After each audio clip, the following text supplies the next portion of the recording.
ऊंच निवास नीच करतूती, देख न सकई पराई विभूति। जिसका अर्थ है ऊंचे लोग और नीचा काम, जो दूसरे के सुख को देखकर दुखी हो जाते हैं। ये चौपाई गोस्वामी तुलसीदास ने इंद्र के लिए लिखी थी रामचरितमानस में, लेकिन आज हम इस चौपाई को एक बड़े मीडिया समूह के लिए पढ़ रहे हैं। नमस्तुभ्यम, आप देख रहे हैं कैपिटल टीवी। मैं हूं आपके साथ अरुण कुमार। हमारे खास कार्यक्रम थर्ड आई में आपका स्वागत है। थर्ड आई में आज बात होगी अयोध्या की, बात राम मंदिर की, बात हिंदुओं की, और इसलिए मैंने आज कार्यक्रम की शुरुआत गोस्वामी तुलसीदास के चौपाई से शुरू की। हमारे देश के एक बड़े मीडिया समूह के झूठ का पर्दाफाश हुआ है। अयोध्या राम मंदिर और हिंदुओं को बदनाम करने की साजिश का खुलासा हुआ है। यह मीडिया समूह है इंडियन एक्सप्रेस। यह जाना माना वामपंथी प्लेटफॉर्म है। अफवाह फैलाना और हिंदुओं को बदनाम करना इनका पेशा है और वर्षों से ये वामपंथी एजेंडे की कलम चला रहे हैं। 24 दिसंबर 2021 को इंडियन एक्सप्रेस ने एक रिपोर्ट प्रकाशित की। खोजी पत्रकारिता के नाम पर इस रिपोर्ट में दावा किया गया कि राम मंदिर पर सुप्रीम कोर्ट का फैसला आने के बाद कुछ ऐसे लोगों या उनके रिश्तेदारों ने जमीन खरीदी है जो पद के दुरुपयोग का मामला हो सकता है। 14 लोगों का जिक्र इस रिपोर्ट में किया गया। इनमें स्थानीय जनप्रतिनिधि, वे अधिकारी जो अयोध्या में तैनात हैं या कुछ वर्ष पहले तैनात थे, स्थानीय रेवेन्यू अधिकारी और इनके करीबियों के बारे में सवाल उठाया गया था। रिपोर्ट में कहा गया था कि इन्होंने अयोध्या राम मंदिर परिसर के 5 किलोमीटर के अंदर जमीन खरीदी है। इस रिपोर्ट के बाद देश में वामपंथी, सेकुलर और टुकड़े टुकड़े गैंग एक सुर में चिल्ला उठे। कारण था इंडियन एक्सप्रेस ने सीधे तौर पर छाप दिया था कि राम मंदिर परिसर में कई रसूखदारों ने जमीन खरीद ली है। बड़ा भ्रष्टाचार हुआ है, बहुत बड़ा घोटाला हुआ है। हालांकि इस रिपोर्ट में इंडियन एक्सप्रेस ने ऐसा कोई तथ्य सामने नहीं रखा था जिससे जमीनों की खरीद में गड़बड़ी दिखे। रिपोर्ट में जिन लोगों का उसने जिक्र किया था उन लोगों ने भी बातचीत में ऐसे भ्रष्टाचार के दावे खारिज कर दिए थे। फिर भी इन जमीनों की खरीद को इस तरह से विवादित दिखाया गया कि लोगों के मन में संदेह होने लगा। रिपोर्ट को ऐसे पेश किया गया कि राम मंदिर के नाम पर अयोध्या में लूट मची हो। रिपोर्ट में सारी जमीनों को राम मंदिर साइट के 5 किलोमीटर की परिधि में बता दिया गया। इस रिपोर्ट के छपने के बाद यूपी की योगी सरकार ने सभी मामलों के जांच के आदेश दे दिए। अब इंडियन एक्सप्रेस के दावों की जांच हो गई तो हकीकत सामने आई और पता चला कि ये कुछ भी नहीं था, सिर्फ और सिर्फ राम मंदिर प्रोजेक्ट को बदनाम करना इस रिपोर्ट का मकसद था। इंडियन एक्सप्रेस की रिपोर्ट में IAS MP Agarwal, IPS Deepak Kumar, SDM Piyush Chaudhary, DSP Arvind Chaurasia, राजस्व अधिकारी पुरुषोत्तम दास गुप्ता, प्रदेश सूचना आयुक्त हर्षवर्धन शाही, रिटायर्ड आईएएस अधिकारी उमाधार द्विवेदी, लेखपाल बद्री उपाध्याय, कानूनगो सुधांशु रंजन, पेशकार दिनेश ओझा, अयोध्या के मेयर ऋषिकेश उपाध्याय, गोसाईगंज से भाजपा विधायक इंद्र प्रताप तिवारी खब्बू, अयोध्या से भाजपा विधायक वेद प्रकाश गुप्ता और प्रदेश ओबीसी आयोग के सदस्य बलराम मौर्य का जिक्र किया गया था। इन नामों पर आप गौर फरमाएं तो ये सारे नाम हिंदू हैं। अब आगे चलते हैं।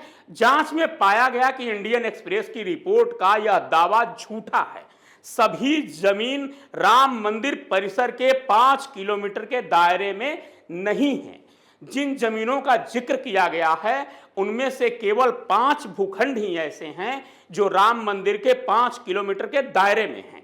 इसके अलावे सभी जमीन या तो दूसरे थाना क्षेत्र में हैं या फिर दूसरे जिले में भी हैं।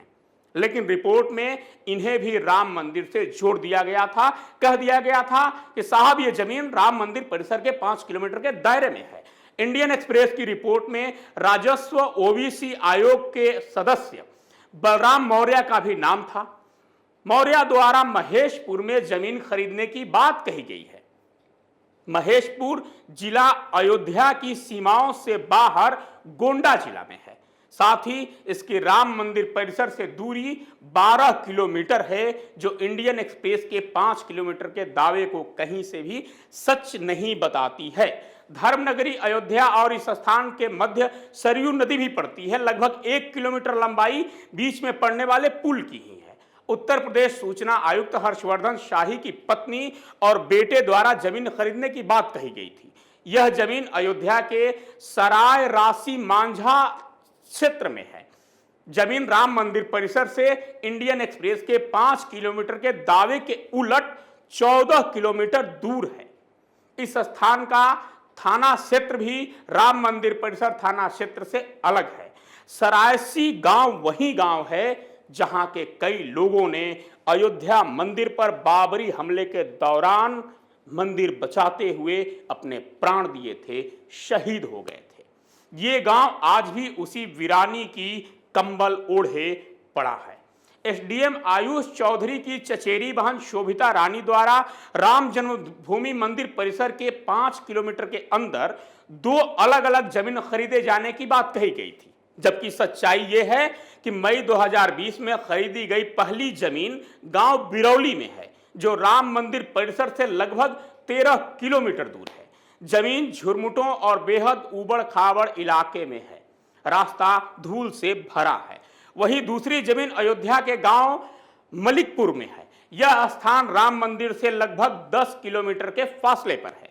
एसडीएम आयुष चौधरी अयोध्या जिले के विभिन्न क्षेत्रों में अक्टूबर 2019 से अक्टूबर 2021 तक तैनात रहे हैं। फिलहाल उनकी तैनाती कानपुर जिले में है। रिपोर्ट के मुताबिक कानूनगो सुधांशु रंजन और लेखपाल बद्री उपाध्याय के परिजनों ने गंजा गांव में जमीन खरीदी। कानूनगो सुधांशु की पत्नी अदिति द्वारा मार्च 2021 में जमीन खरीदने का दावा किया गया है। वहीं लेखपाल बद्री उपाध्याय के पिता वशिष्ठ नारायण ने भी मार्च 2021 में ही उसी क्षेत्र में जमीन ली। गंजा गांव भी राम मंदिर परिधि से लगभग 9 किलोमीटर दूर है। इसका थाना क्षेत्र भी राम जन्मभूमि से अलग है। यह स्थान अयोध्या प्रयागराज राजमार्ग पर पड़ने वाले डाभा सेमर बाजार के पास एक गांव में आता है। इंडियन एक्सप्रेस का दावा है कि अरविंद चौरसिया के रिश्तेदारों ने अयोध्या के हरकारा का पुरवा और कोरखाना में जमीन खरीदी। यह जमीन चौरसिया के ससुर संतोष कुमार और सास रंजना के नाम से है। जमीन जून और सितंबर माह 2021 में खरीदी गई है। चौरसिया अयोध्या जनपद के विभिन्न क्षेत्रों में बतौर डीएसपी जुलाई 2017 से अगस्त 2020 तक तैनात रहे। सच्चाई यह है कि दोनों जमीनों के थाना क्षेत्र राम मंदिर से अलग है। पहली जमीन हरकारा का पुरवा राम मंदिर से लगभग 15 किलोमीटर और दूसरी जमीन कोरखाना लगभग 7 किलोमीटर दूर है। हरकाना का पुरवा अयोध्या आजमगढ़ मार्ग पर स्थित है, जबकि कोरखाना अयोध्या कैंट क्षेत्र की बाहरी सीमाओं पर है। डीएसपी अरविंद चौरसिया वर्तमान में मेरठ शहर के डीएसपी कोतवाली हैं। जमीन खरीदे जाने के समय भी वे यहीं पर तैनात थे। पिछले माह मेरठ के कुख्यात कबाड़ी हाजी गल्ला पर कानूनी कार्रवाई करने वाली टीम में वो भी शामिल रहे हैं। हाजी गल्ला के आपराधिक प्रभाव की चर्चा खुद मुख्यमंत्री योगी और उनके इलाके सोतीगंज का नाम प्रधानमंत्री मोदी ने भी लिया था। हाजी गल्ला को पिछली सरकारों के राजनीतिक संरक्षण होने की भी बात कही गई थी। तो ये सच्चाई है इंडियन एक्सप्रेस के खोजी पत्रकारिता की। ऐसे कई मामले हैं।